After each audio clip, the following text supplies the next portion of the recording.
আসসালামু আলাইকুম। কেমন আছেন সবাই? আশা করি ভালো আছেন।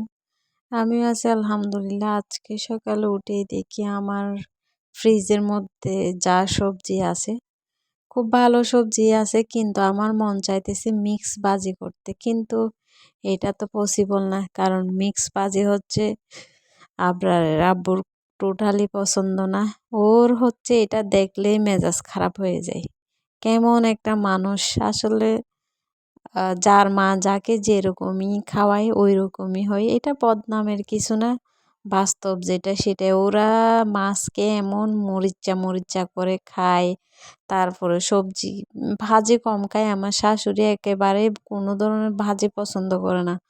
সেই কারণে ওদের বাসায় ভাজি রান্না না হইতে না হইতে ওর তেমন একটু ভাজি পছন্দ করে না। কিন্তু ওই বরবটি ভাজিটা খায়, তিতা করলাকে আমার শাশুড়ি কীভাবে খায় সেইটা বললে তো আপনারা হাসতে হাসতে আধামরা হয়ে যাবেন। সেটা আর নাই বলি।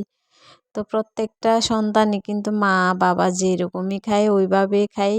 পরে যখন সন্তান বড় হয়ে যায়, পরের বাড়ি থেকে একটা মেয়ে আনা হয়, কি কষ্ট যে হয় মেয়েটার অ্যাডজাস্টমেন্টের জন্যে আর কি। তো যাই হোক, আমি মাঝে মধ্যে আমার মতো করেও রান্না করি।